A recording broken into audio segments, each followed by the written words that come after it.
Oh oh. Oh que ça sent pas bon tout ça. Oh que ça sent pas bon. Bon bah voilà, ça c'est fait. Le témoin de pression des pneus vient de s'allumer. Donc ça veut dire soit j'ai eu une perte de pression, soit j'ai crevé. Salut les globules, bienvenue dans un nouveau vlog. Comme vous avez pu le voir, hein, le vlog démarre mal. Donc du coup ce que je vais faire, je vais devoir vérifier les pneus. Parce que tout simplement j'espère que j'ai pas crevé. Petite lumière, très sympathique, très utile. Et je vais regarder l'état de mes pneus et j'espère que c'est pas une crevaison quand même. Alors au premier regard c'est vrai que je ne vois rien. Alors je vais faire tous les pneus hein, parce que je ne vois qu'une partie du pneu. Et je vais regarder le deuxième pneu aussi. Bon du coup les globules, je viens de regarder. Il n'y a aucune trace de vis, il n'y a aucune trace de clou sur les pneus. J'ai fait rouler les roues évidemment pour regarder l'ensemble du pneu et je vois rien. Et en plus avec l'éclairage que j'ai, ou alors je me suis mal pris, mais avec l'éclairage que j'ai, s'il y avait quelque chose, je pense que j'y aurais vu. Ce que je vais faire quand même par sécurité, je vais aller vérifier la pression des pneus dans une station-service et puis je vais régler tout ça. Bon, je suis chez Noroto les globules et ce qu'il y a de bien c'est qu'ils ont une petite station de gonflage sur leur parking. Je vais pouvoir donc l'utiliser. J'espère qu'elle fonctionne.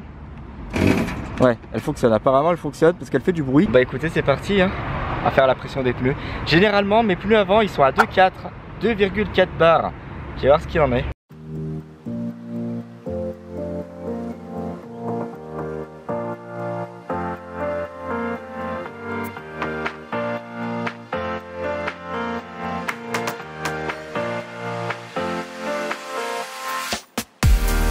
Bon les globules, je suis un tout petit peu deg parce que je viens de faire la pression des pneus et il y a quelque chose d'invraisemblable quand même parce que j'ai l'habitude de gonfler mes pneus à une pression de 2,4 bars.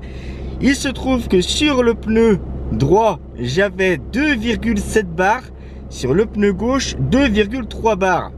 Là je me suis dit il y a un petit problème. Tu m'étonnes que forcément l'indicateur de pression des pneus s'est déclenché parce qu'il a détecté que le mouvement des roues n'était pas le même déjà sur le même essieu, je crois. Je pense que c'est à cause de ça. Par contre il y a une autre chose, c'est que le système de gonflage des pneus il était un peu faiblard.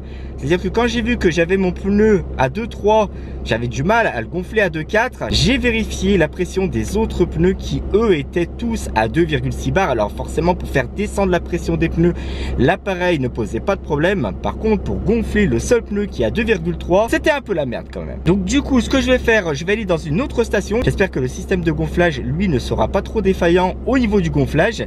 Et puis on va voir ce que ça va donner. Ensuite je pourrai donc réinitialiser cet indicateur de pression des pneus. Ouais, parce qu'il y a un bouton à appuyer en fait. Je vous montrerai, c'est tout con. Vous savez les globules, je viens de trouver une autre station-service avec un très bon gonfleur. Franchement il dépotait grave. Et j'ai pu regonfler mes 4 pneus à 2,4. Je regarde si je gêne personne quand même, le temps de filmer. Et ce qui se passe justement, je vais réinitialiser ce petit bouton.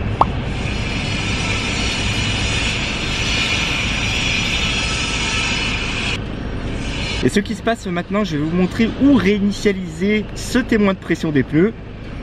Bon, il y en a certains qui le connaissent hein. Alors tout simplement, ça se trouve dans la boîte à gants. Vous avez ici un petit bouton à appuyer. Vous restez appuyé pendant 5 secondes. Vous avez entendu le petit bip. Voilà, comme vous pouvez le voir, l'indication de pression des pneus a disparu. Et ce qu'il y a, c'est que je m'interroge, est-ce que c'est la pression des pneus qui était pas bonne et qui a mis en défaut le témoin de pression des pneus, ou alors tout simplement est-ce que j'ai une perte de pression des pneus à ce niveau-là? Falloir que je contrôle. Alors quand même les globules, soyez prudents, ne faites pas cette réinitialisation à la légère. Faites-le toujours en contrôlant la pression de vos pneus, c'est très important. Moi-même là, je pense que je vais contrôler régulièrement mes pneus parce que je sais pas d'où ça vient, mais je pense quand même que c'était l'écart de pression des pneus qui était sur un même essieu qui a fait que le témoin s'est déclenché. Bon, j'avais prévu d'aller à Castorama, mais je crois qu'on va retourner à la maison parce que j'ai envie de pisser. Relais globules, regardez où je me trouve. Castorama, c'est parti. J'ai besoin de petites fournitures parce que j'ai des petits travaux à faire dans la salle de bain.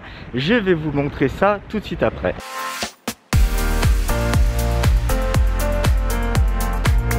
Alors du coup les globules, je vous explique, j'ai de la rénovation à faire au niveau des carreaux de la salle de bain. Il faut que je refasse mes joints.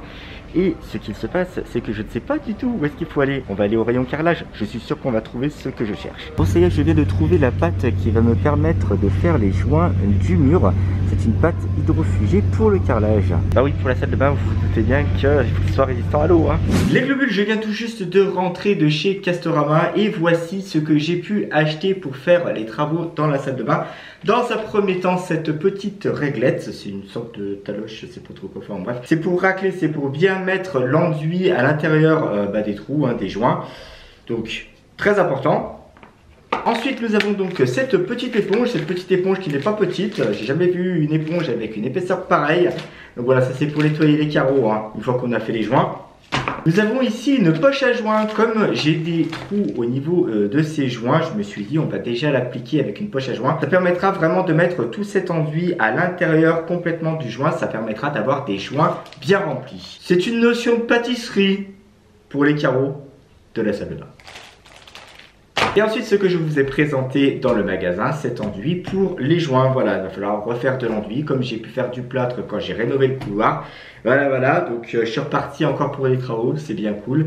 Ça va être un petit peu galère parce que je ne sais pas du tout où est-ce que je m'aventure. Il va falloir que je gratte certains carreaux quand même aussi. Ça va être un petit peu galère parce que je n'ai jamais fait ça. Et ça va être la première fois que je m'y aventure. Donc, souhaitez-moi bonne chance. Merci.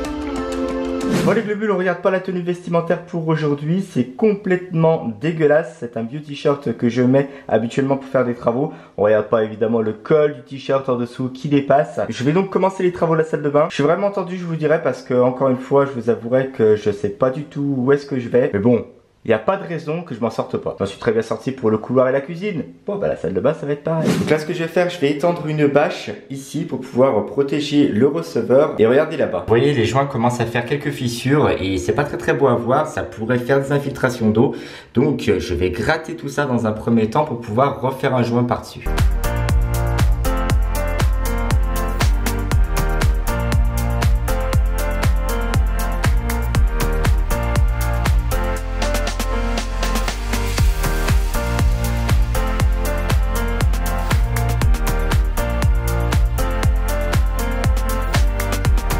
Bien après le grattage, j'ai pu enlever complètement donc les joints qui étaient bouffés. Là, c'est tous les joints où il y avait des fissures. J'ai préféré directement enlever le joint parce que c'était vraiment très abîmé. Et on voit que ça fait du bordel quand même. On va passer un petit coup d'aspirateur et on y verra plus clair. Je sais vraiment pas dans quoi je me suis embarqué, mais vraiment j'espère que je vais y arriver parce que quand je vois les fissures, les trous que j'ai qu'il va falloir combler avec le joint, j'espère que je vais pas faire de la merde. Enfin bon, bref, on verra. Ce que je vais faire maintenant, je vais donc préparer la pâte à joint. Je vais la mettre dans la poche à douille et je vais faire au mieux pour combler les trous, c'est-à-dire que je vais essayer de vraiment mettre du joint bien à l'intérieur des trous pour que vraiment ça calfeutre bien. Et puis après, je ferai de la finition par-dessus. Ouais, je vois que ça va faire. Bien voilà, le grand moment est arrivé, c'est-à-dire qu'il va falloir que je me fasse une petite quantité de joints de mur. Heureusement que j'ai l'évier qui est à proximité parce que j'ai peur d'en foutre de partout. Voilà, j'ai mis à peu près la moitié du pot en poudre. Je vais compléter par de l'eau parce que je voudrais vraiment que ce soit une texture pas trop liquide, mais assez épaisse quand même pour que je puisse la mettre dans la poche à douille et pour pouvoir aller dans les bandes de carreaux où elles sont vides correctement. Donc j'espère que ça va pas me faire une pâte trop épaisse non plus. Voilà, on va tester, on va voir. Hein. On va rajouter de l'eau au fur et à mesure et puis on va voir ce que ça va faire. Je suis pas du tout confiant. Je vais préparer la poche à douille au cas où il faut aller vite. Je viens de déballer la poche à douille. Je m'attendais pas à un embout aussi gros, voilà. Alors je viens de tester, hein. Pour les gros interstices, ça passe. Par contre le reste, je vais être obligé d'y aller à la raclette. Hein. Bon, je sais pas du tout comment ça va se passer cette histoire, mais ça va être chaud patate. Je pense que je vais la boucher comme ça quand je vais mettre l'enduit. Hop, ouais, on verra bien. Le truc il fait mon bras. Ouais. Eh bien écoutez, on va voir ce que ça va rendre. Hein. Bien. Au niveau du résultat, je pense que je suis à peu près bon. C'est similaire à ce que je peux voir sur certaines vidéos tuto quand on fait des joints de carrelage. J'ai volontairement pas filmé l'épisode où j'ai utilisé la poche à douille pour mettre la pâte à joint entre les carreaux. Pourquoi? Parce que je savais pas du tout où est-ce que je m'aventurais et je vous avouerai que c'était quand même assez difficile. Il y avait de la pâte qui débordait un petit peu de partout, il a fallu que je rafistole avec mes doigts. Mais sinon, le rendu, il n'est pas trop mal. Voici un petit peu comment ça se présente. Là, vous pouvez voir très clairement que les carreaux sont blancs. à cause de la pâte à joint qui a maintenant bien rempli tous les entrecarreaux. Oui, je sais, on va vraiment appeler ça des entrecarreaux, je sais pas du tout comment ça s'appelle. J'en ai fait un petit peu aussi ici. J'ai passé un premier coup d'éponge pour dégrossir tout ça, je crois que je vais en passer un deuxième. Et puis on va attendre le séchage final et voir ce que ça donne. Bon ben voilà, on attaque le moment qu'on redoute tous pendant le temps de séchage. Le lavage de tous les ustensiles. Putain, c'est chiant.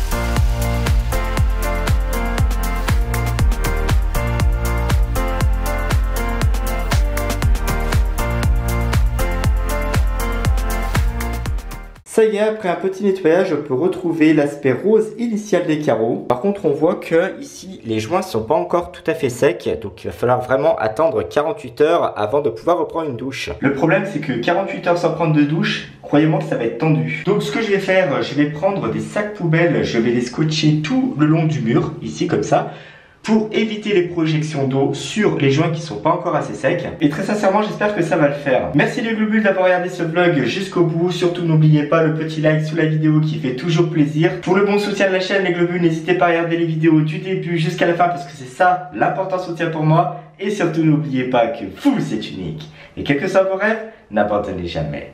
Ciao.